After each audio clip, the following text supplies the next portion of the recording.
some uncomfortable feelings today.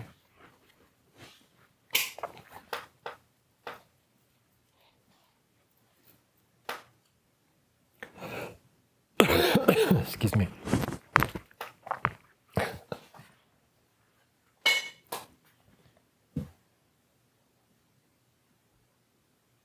As always, there's a probing of the depths and an exploring and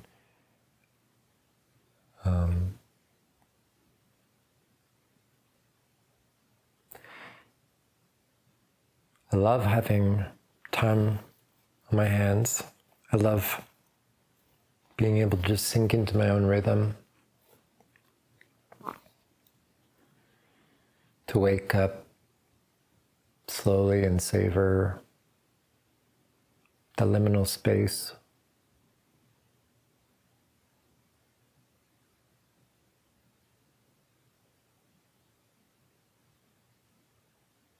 Just take all the first part of the day to myself to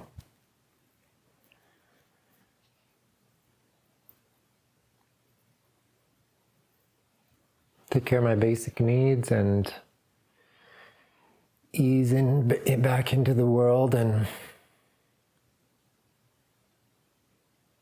I always putter. I'm not sitting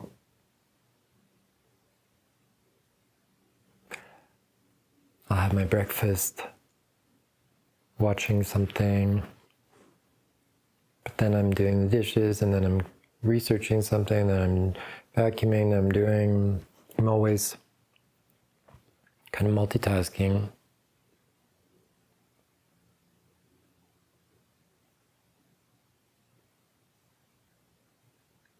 And then an awareness of the undercurrents, thoughts and feelings from previous days, looking forward to things or trying to anticipate.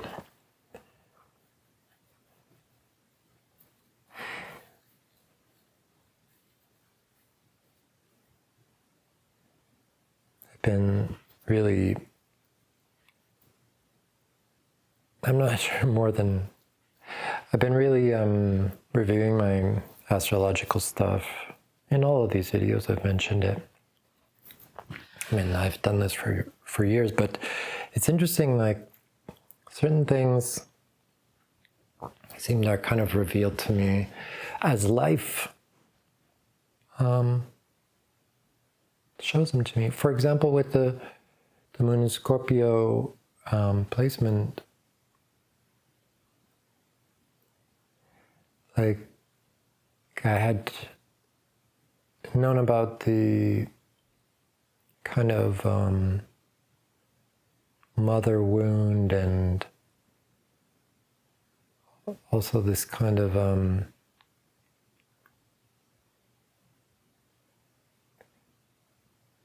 domineering aspect from my mother. And then I was watching somebody talking about Moon in Scorpio, and that they are prepared for the worst. And often preppers and kind of comfortable in difficulty, in the worst case scenario. And that is true to me. I'm kind of a doomer a bit, but also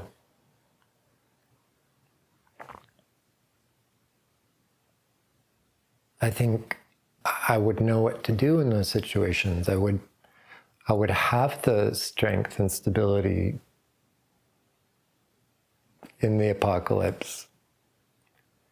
Even if I didn't have all my stuff that I've prepared, physical things, I think that really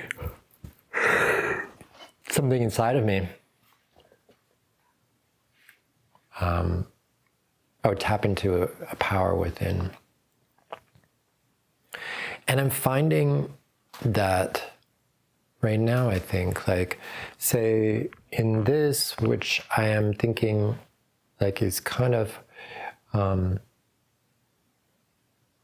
like, it is also really important to be expressing that intensity, especially for me, being that it's in my 10th house. It's like, it needs to be worked.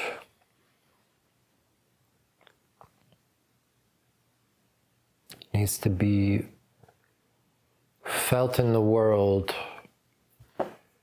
and I need to feel like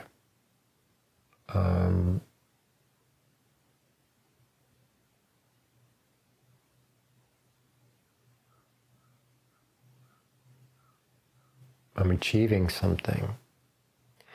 I think this has really driven my spiritual practice and discipline and interest in those practices and things. Because it's not just about feeling it, it's about making something meaningful of it.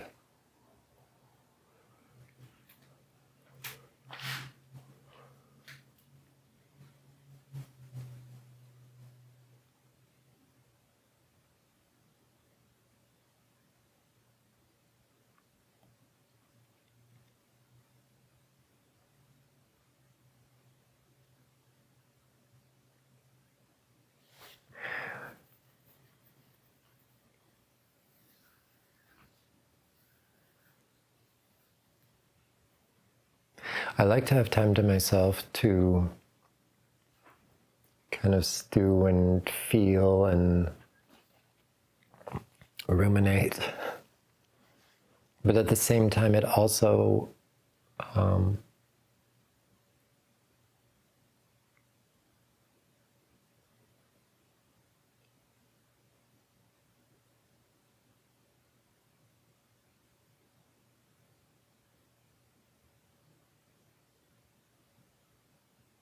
it increases that sense of apprehension.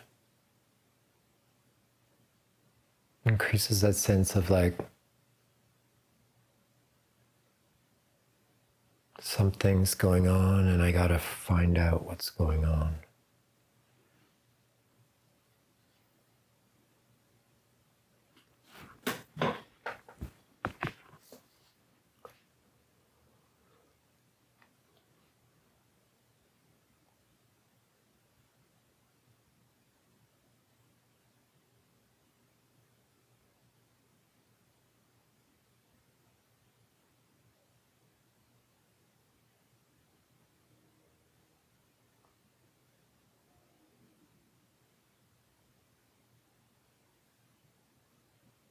It's a very heavy placement. It's a very serious placement.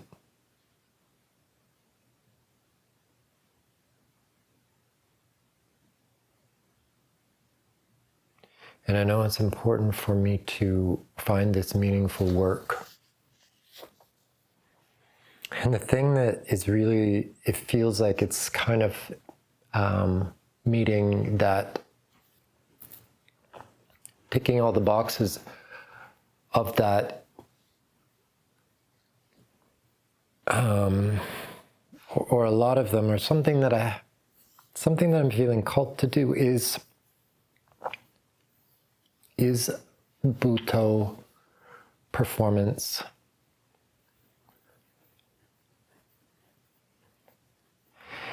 It's weird. It's like a mixture of Bhutto and BDSM. I don't know what that looks like, but it's pretty crazy, pretty intense.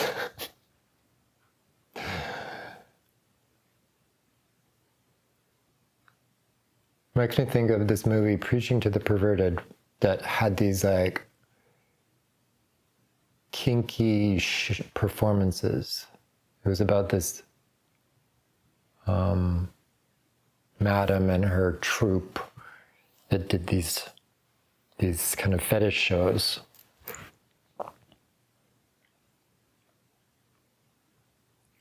I think if I had, I think Beyonce and Lady Gaga both have Moon in Scorpio, but I think they have it in the 5th house. So it's truly an artistic expression, whereas in the 10th house, it's more serious. It's a bit more practical.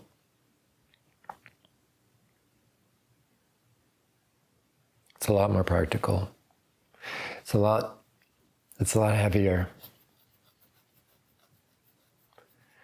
But obviously I'm not just, that's not the only aspect of me. So there's bringing in this other part. There's bringing in this, this like chironic wounded Aries in the 3rd house. So it's like, I think it also addresses, it addresses like, I think the wounded mind, the difficulty, and I think that Buto does this. It speaks to our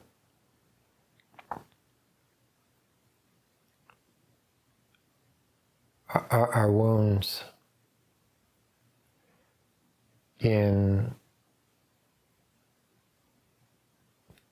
understanding the world, in communicating.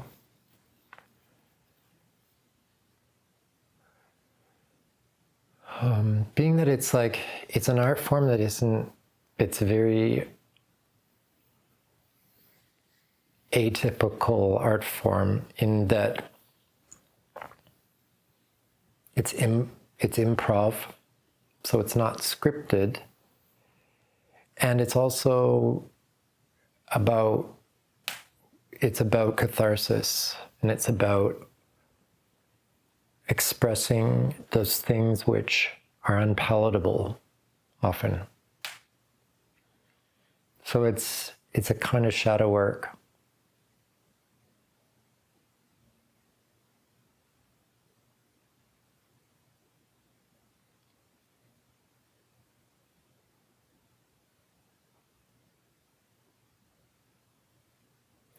And I see also it's more than just, it's more than art, it's ritual. It's magic.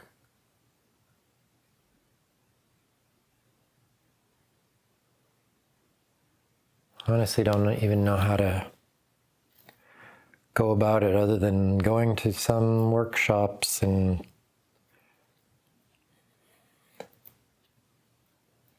maybe that is what I need to do. There's some in different places in the world, and the traveling would suit my 9th house,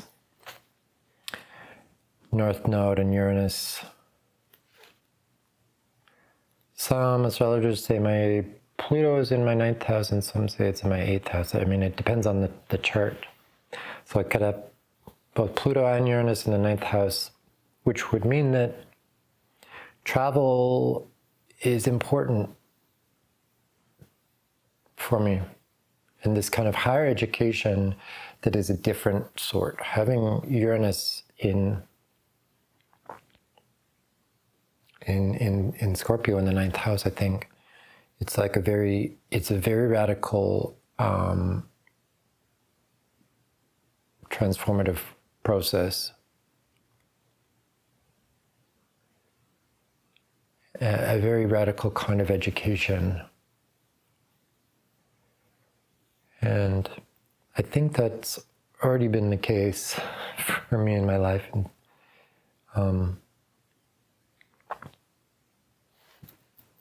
I've not followed a normal educational path.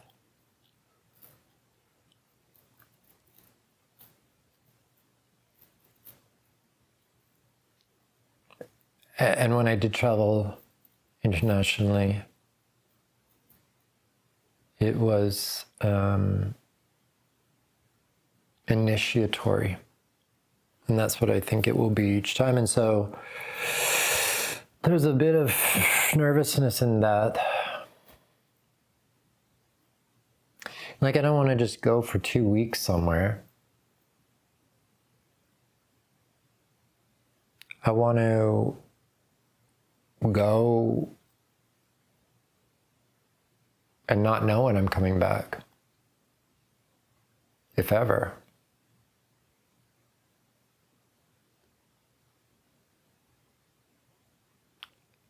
I feel like I just want to hit the road and kind of stay on the road, stay in this state of going where the wind blows me. I feel called to this life of like stepping right into this Bhutto kind of character where I'm completely in the moment and expressing that moment, you know, the good, the bad, the ugly, just this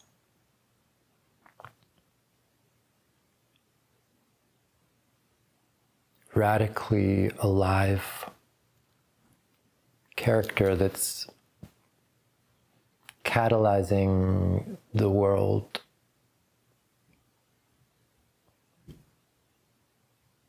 by reflecting it,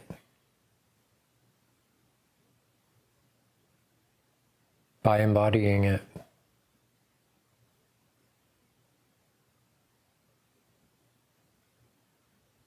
When I tap into it, it's kind of terrifying. It's very powerful, very potent, and I feel like my current identity would be like probably annihilated, or I would have to let go of everything.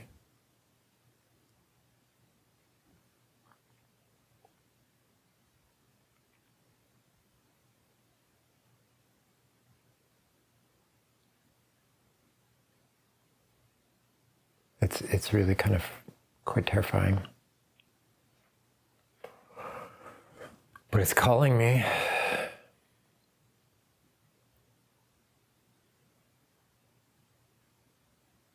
It's calling me.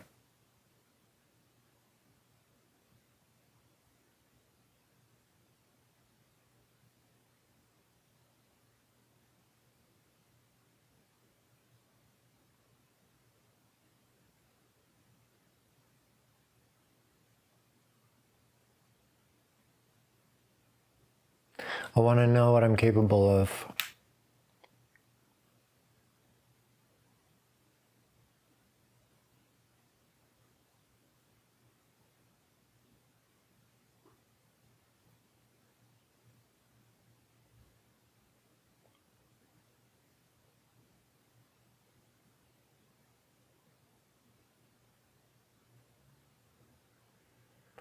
I don't want to be a human anymore. And what I mean by that is I don't want to be in this mundane consciousness that humans seem to be stuck in. I want elemental consciousness. I want my thoughts and feelings to be aligned with the trees and the birds and the wind.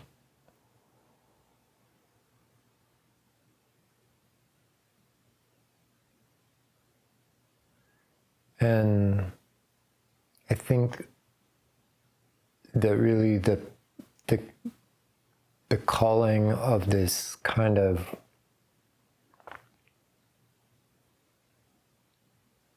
embodiment is really to point out the areas that need transformation. So I picture myself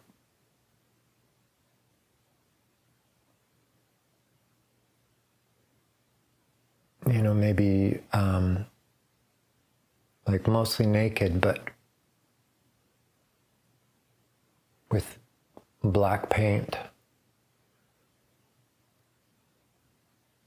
poured on parts of me and crawling through garbage,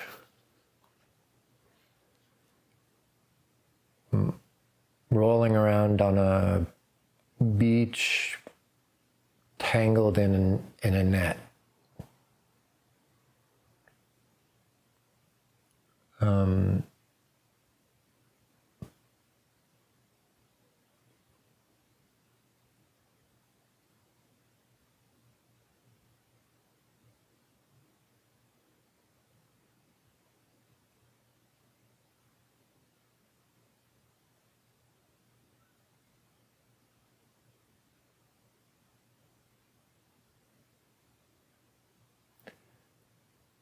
Tied up,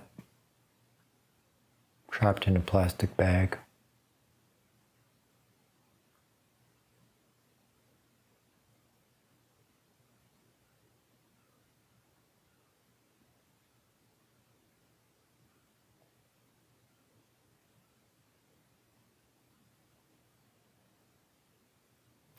Various kind of representations of the frightening, the ugly, the horrific, strange. I feel like that's not only what I would want to express. I would also want to reflect the beauty of nature, be covered in shimmering feathers and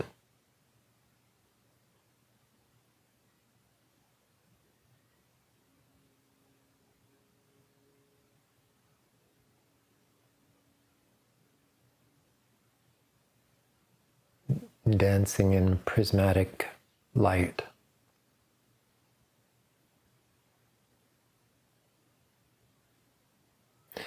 But the whole scope needs to be portrayed. And the bigger draw is to the darker, unrefined, and scary parts.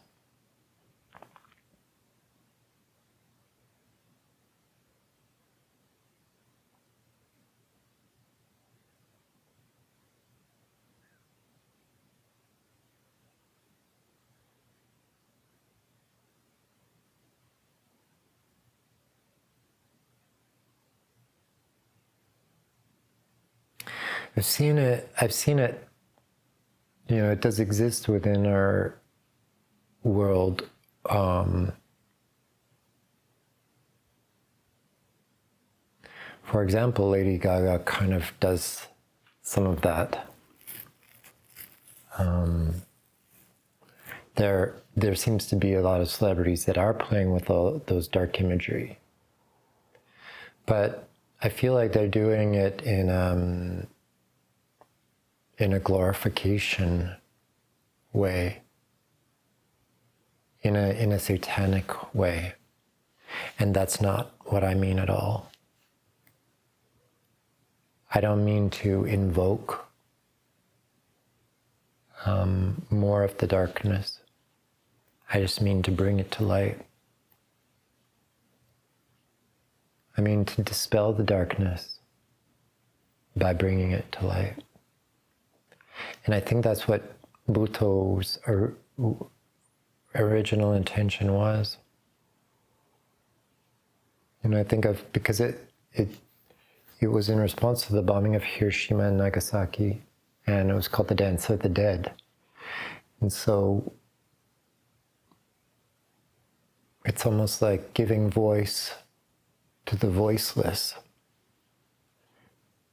expressing those things that are trapped. It's not a glorification. It's not supposed to make it look beautiful.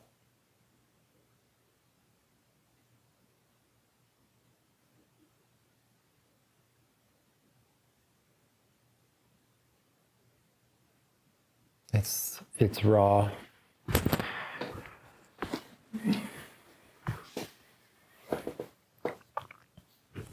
And I think that we can't really get to the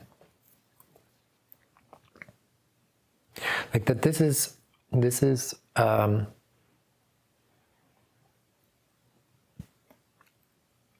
what is holding us back from our real beauty.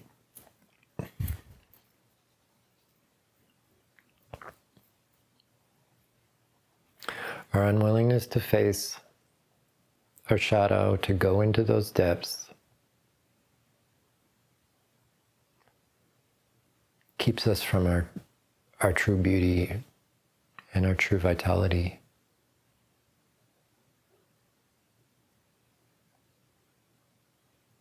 Bhutto is about letting go of control. It's about being spontaneous and alive.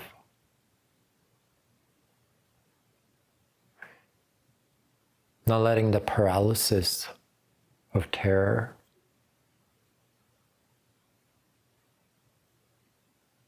numb us and make us mute.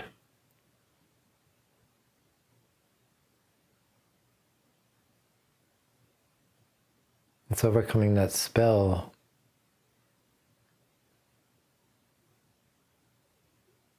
that causes this rigidity and frozenness.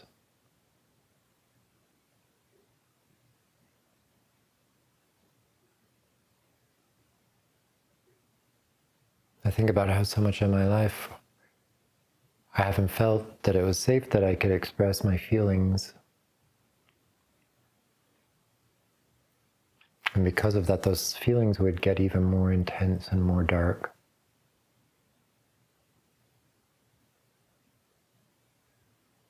And as they did, there was more and more desire for self-harm, self-destruction. I understand in my body how important it is to express myself.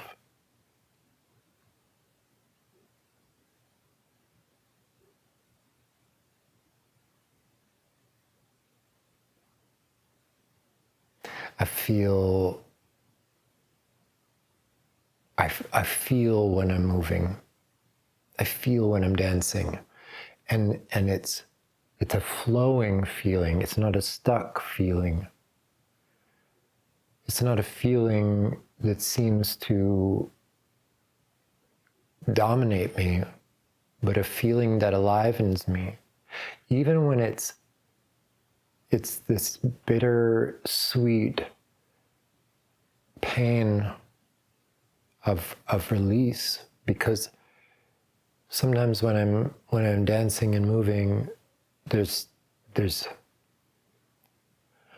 a terrible grief. There's a great sadness,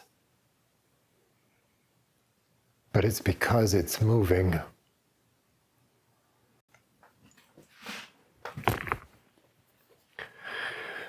It's because it's coming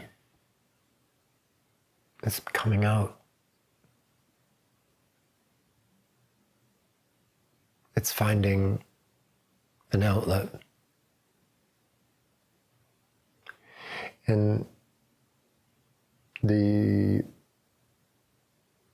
thing that happens to those repressed emotions, those emotions that don't have movement, is they become like chains, like heavy weights inside of us. And we may even feel on the surface nothing. We may feel numbness and no joy too. Because if we can't feel our grief and our sorrow, we also can't feel joy. So it all gets pushed to the back, and we become stony and cold.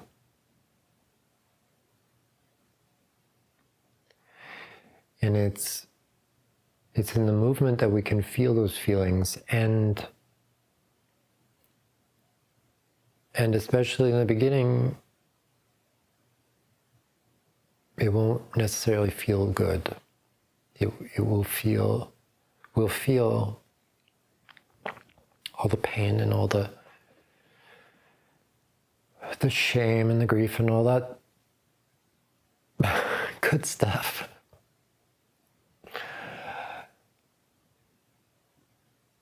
The reason it's good is because we remember that we care. We feel those things because we care, because we are alive. The more alive we are, the more we're going to feel.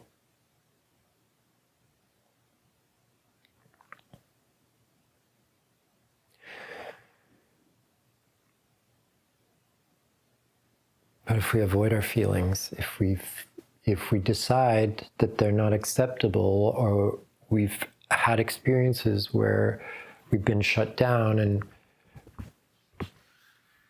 we're condemned for our feelings, expressing our feelings,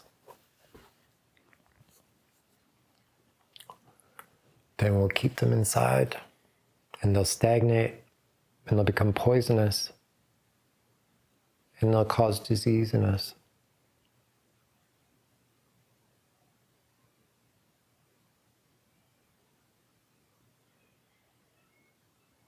So my desire is to become radically emotional, radically expressive,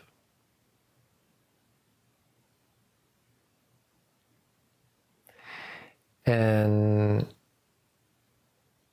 I mean, there's always been this fear. But I can dance with that fear. I can express that fear, and that's what Bhutto is about. It's about expressing those things which would inhibit us. It's about expressing those things that we normally would not. Expressing our shame, expressing our grief.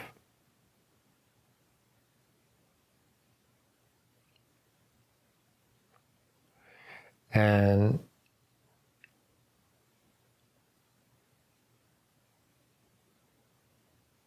it's within a container, so it gives it some safety. It's performance. Maybe there's some costume involved. And that's I think that's relevant too. And I love the idea of creating ritual with it and bringing in symbolism and telling some kind of a story, even if it's a spontaneous story. Trusting that there will be a kind of synchronicity, a kind of magic, and also that each observer will take from it what is relevant to them. But I believe that it will be. I believe that it will catalyze them.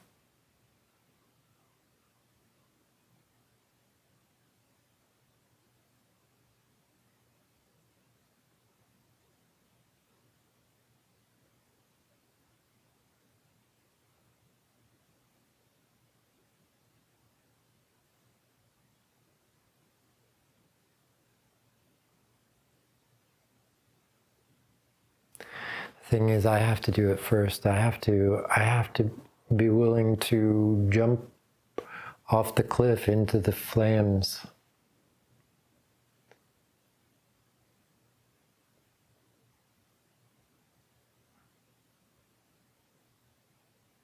And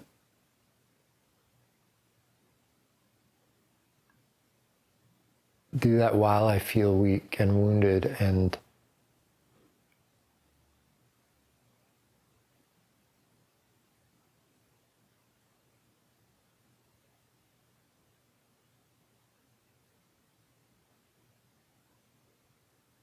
practice having no preparation, practice having no safety net.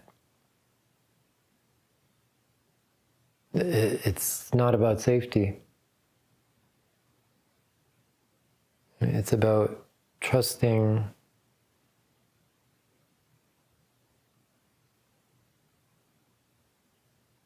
one's own resilience, that everything can fall apart. The worst case situation can happen.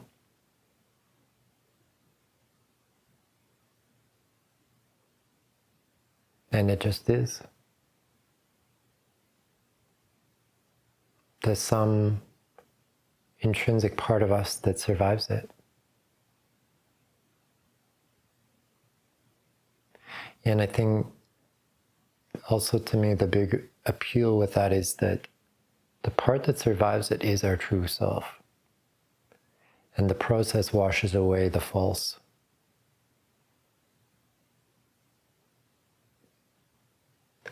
If you can go through this whole spectrum of emotion,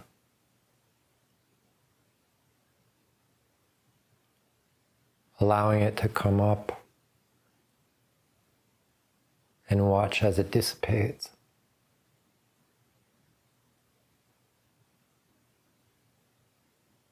seeing the temporary nature of it all,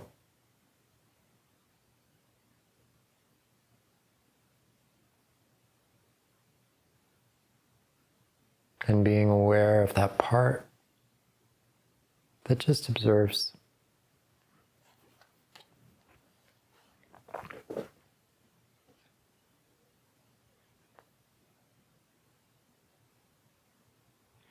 That part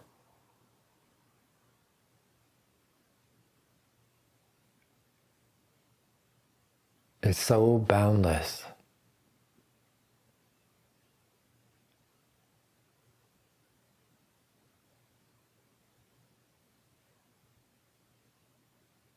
It's not really apart at all.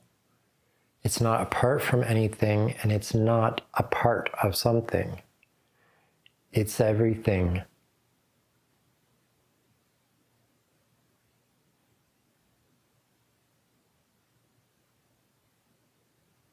And when you know that you're everything, then nothing can threaten you.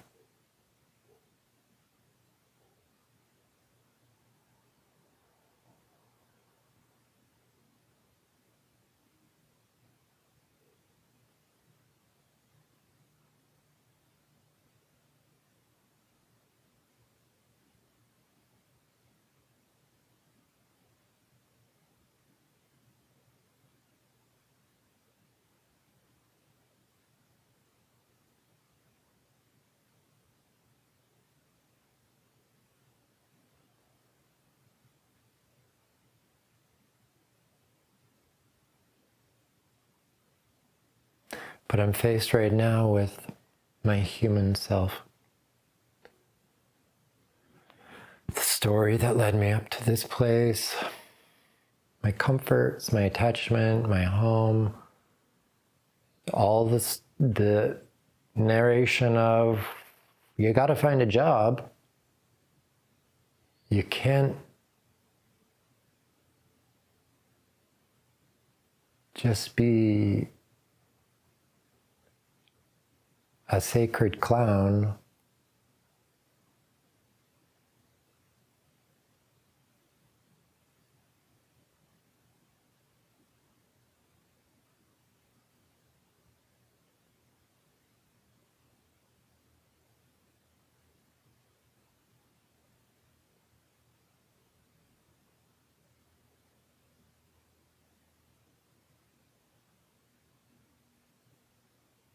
But I think I think the Sacred Clown would disagree.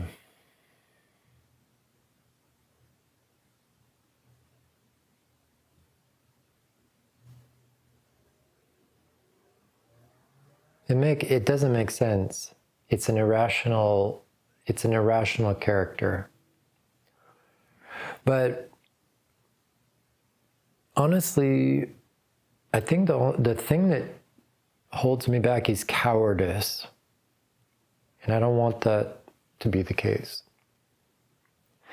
It's not like honestly, I'm not doing anything else with my life. If I was a parent and there was kids and there was a dog and there was whatever, like maybe it would seem like I'm sacrificing somebody else, but I'm not. I'm alone. It's just me. And I think that everything I want is on the other side of it. So it's like sacrifice nothing for everything. It seems like a no-brainer. And I'm pretty sure that's the equation that I need to hold on to. Right? That all these things, all these kind of colloquial or normal life paths, occupations and habits and entertainments and pastimes and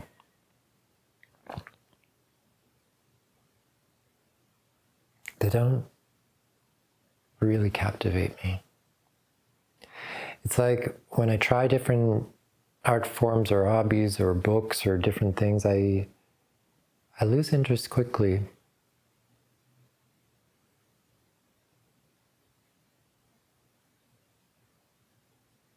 I mean, I will drill down on something. I will kind of go all in.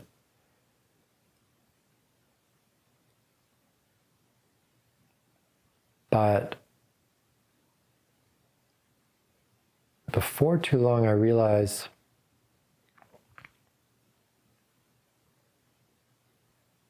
this isn't going to provide me the depth that I'm looking for. And I realized like the depth has to come from me. But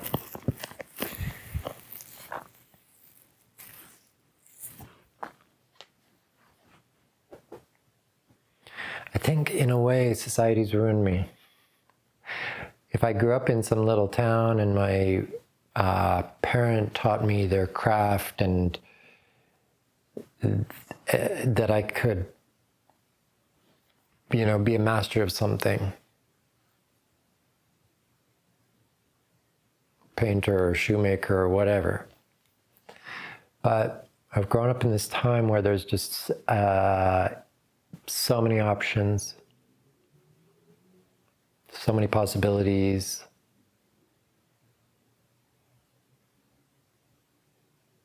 It's like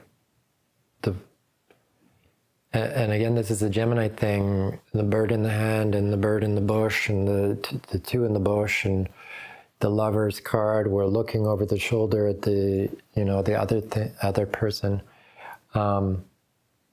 This kind of thing plagues me. Where maybe I'm wasting my time doing this thing because there's something else. And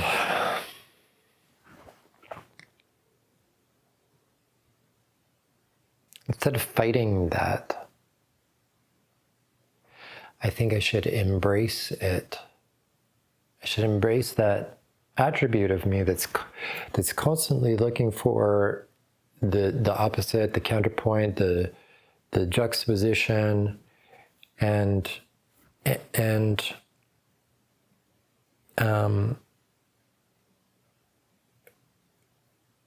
I think that one of the ways of that is, for me, is physically expressing that. So I think dance movement really kind of allow me to express that energy of indecisiveness and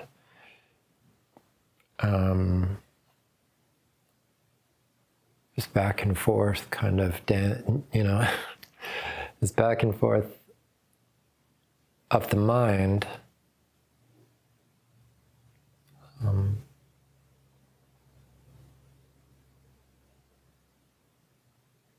And also, I think of third house applying to dance too. It's this airiness. It's here. It's not over there. It's here.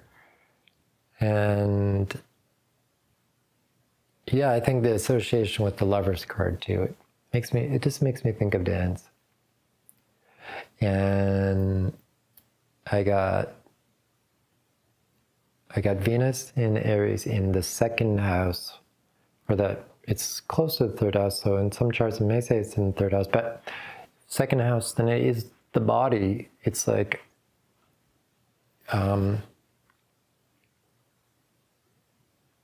it is the sensuality and the physicality. So I feel like I'm on the right track. I mean, I've my first exposure to Butoh was probably 20 years ago, and it was a profound one. It was a deep, transformative one with Diego Pinon. And that was a very magical experience. And then I've had some other Butoh experiences since. And I think that the thing is like, I knew it was powerful, but it kind of scared me, like how revealed I would be in the process. In fact, there was one performance that I did with a friend, and it was just it was pre-planned, but then, of course, in the spirit of Butoh, this was in like an art show gallery, and there was people, and as soon as people started to, like, we were just in amongst the people, and then people started to sit down and watch us, and I froze. I was terrified to have the spotlight on me. And this has happened every time the spotlight is on me. Every time there's a bunch of eyes on me, I am absolutely terrified.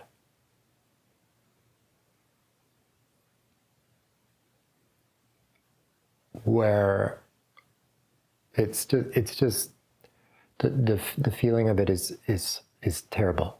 Like where I will just fall on the floor and I'll want to vomit. And I just freeze right up. And so I think this is a way to heal it, is just be like, okay, when I get up on stage, I'm not presenting this like intellectual superiority or great mastery of something, like so entertaining or so handsome or so beautiful or so well crafted. No, I'm expressing my terror. I'm expressing my grief. I'm expressing my weakness and my vulnerability. And I think that's what I need to do.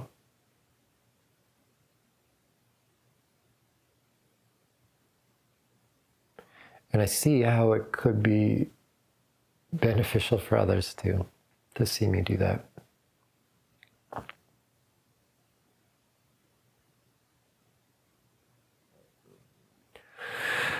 I just don't know how to do it. I mean, I feel like I know how to do it. Especially, I think that I can be good at it. I think that I can do it well. It's just like I feel like I need to go to another city and do it. Maybe I need to start with another workshop just to get things moving.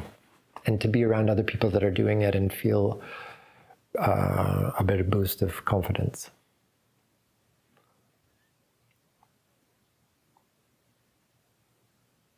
But yeah, it's a bit daunting, the whole thing. It's like, just scrap everything, just burn everything to the ground, burn my whole life down, burn my personality down, and rise out of the ashes.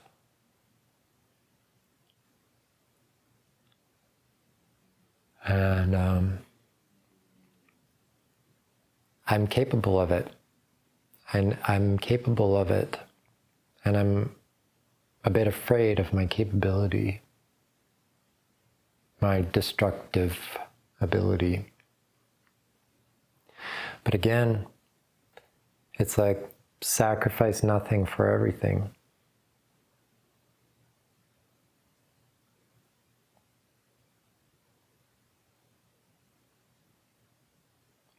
All I'm coming up against, as far as why not, is cowardice.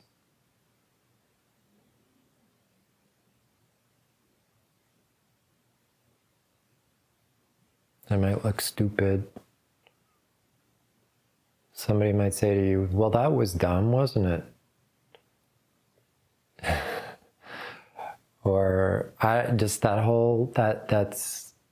like that somebody would shame me when I'm at my worst. When I've failed,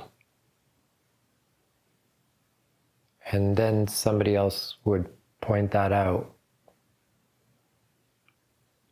And kick dirt in my face, and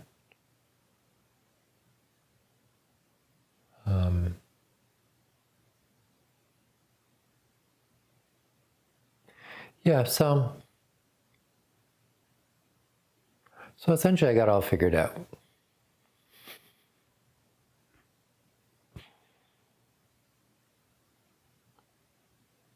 I think this has been it's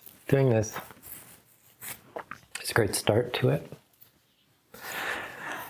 If I'm gonna be an artist in the world, then, and take an unconventional approach to my education, like I don't have an art degree, I haven't gone to school for dance. But that's exactly right. It's exactly right. I don't, fuck the academia and fuck the system. I know that how am I gonna survive as an artist if I'm not somehow like participating in the, like I looked at a workshop and it's like, include your CV of performances you've been in before and your training, your schooling, and I got none of that. I got no art education, which I think is perfect for what I want to do, but yeah, it's gonna be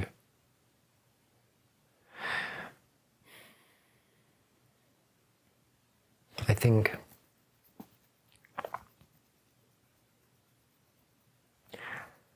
think there's going to be some magic involved, some surprises, some synchronicities, some meeting the right people.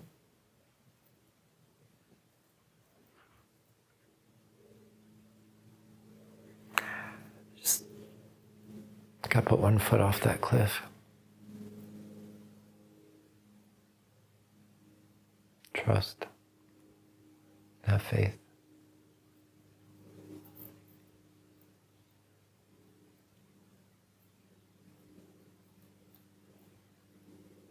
Which I do have.